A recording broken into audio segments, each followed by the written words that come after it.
In this lecture, we will discuss about the trade payable turnover ratio, which is the third part of the turnover ratio.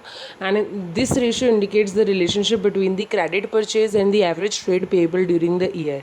हमने trade receivables के अंदर क्या सीखा था कि जो रेशियो था वो ये इंडिकेट करता था कि that what is the relationship between the credit sale and the average trade receivable. यहाँ पर इसका क्या है, ऑपोजिट है.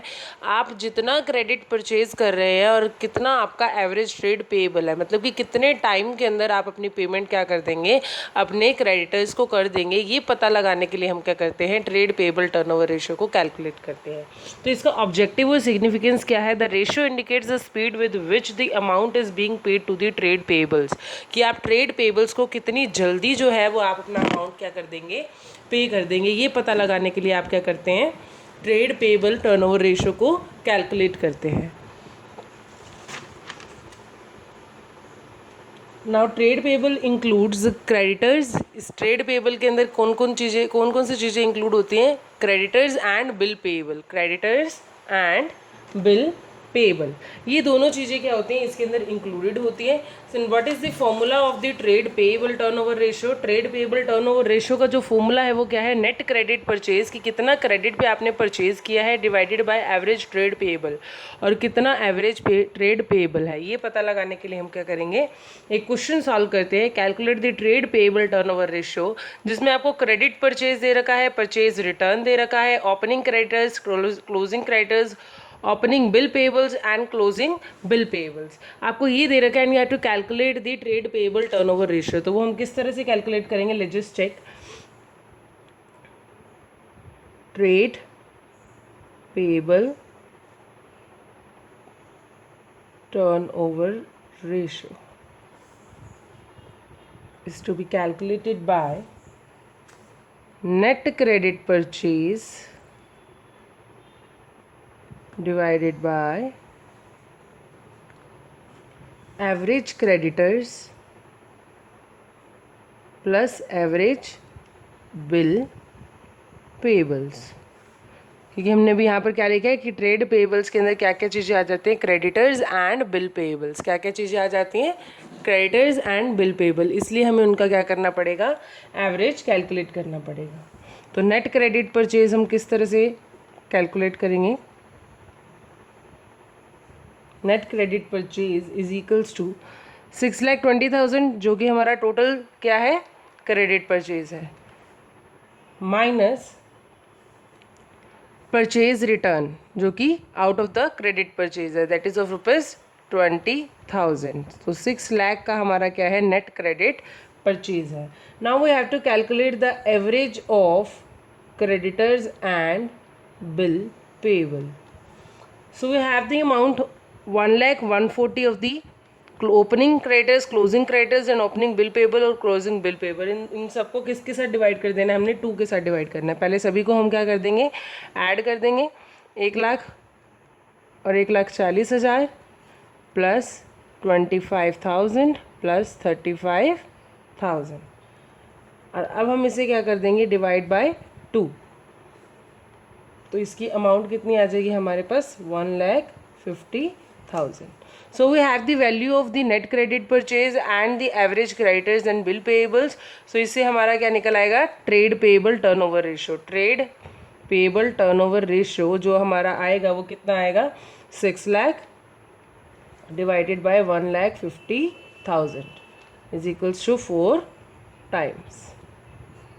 This is how we calculate the trade payable turnover ratio. Now here we will solve the next question.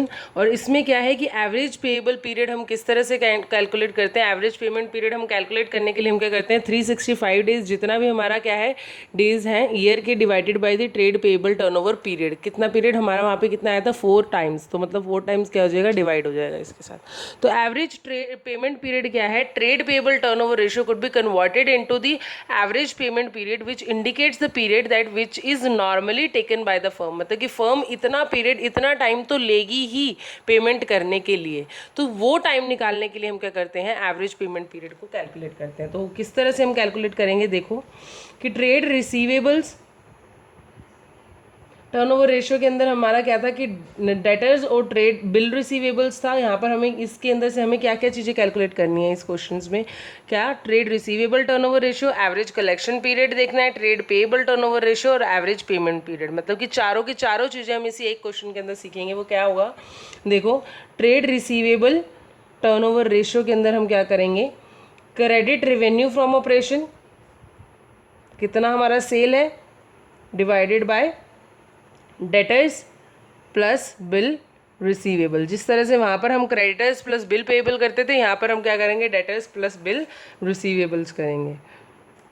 यहाँ पर हमारी जो टोटल क्रेडिट सेल्स है, रेवेन्यू फ्रॉम ऑपरेशन जो है वो कितना है, 3 crore and 60 lakh, 3 crore and 60 lakh divided by 40, जो हमारे डेटर्स हैं 40 लाख, प्लस बिल रिसीवेबल कितना है हमारा 8 lakh is equals to 7.5 times. This is how we calculate the TR, total receivable turnover ratio. Now we have to calculate the average collection period, and for calculating the average collection period हम क्या करेंगे, हमारा जो ये amount है उसको 365 के साथ डिवाइड कर देंगे, 7.5 जो कि 49 डेज़, मतलब कि एक फर्म 49 डेज़ तो लेगी ही लेगी एवरेज कलेक्शन पीरियड के अपने डेटर से पैसा कलेक्शन पीरियड का। नाउ ट्रेड पेएबल हम किस तरह से कैलकुलेट करेंगे, credit purchase divided by creditors plus bill payable. Now creditors are 1 crore and 50 lakh, credit purchase हमारा कितना है 1 crore and 50 lakh, and the creditors are 12 lakh and bill payable is 60,000. So the amount is 11.9 times, मतलब कि हमारा क्रेडिट परचेज क्रेडिटर्स और bill payable से 11.9 times क्या है, ज़्यादा है। तो अब हम यहाँ पे एवरेज पेमेंट पीरियड देखेंगे,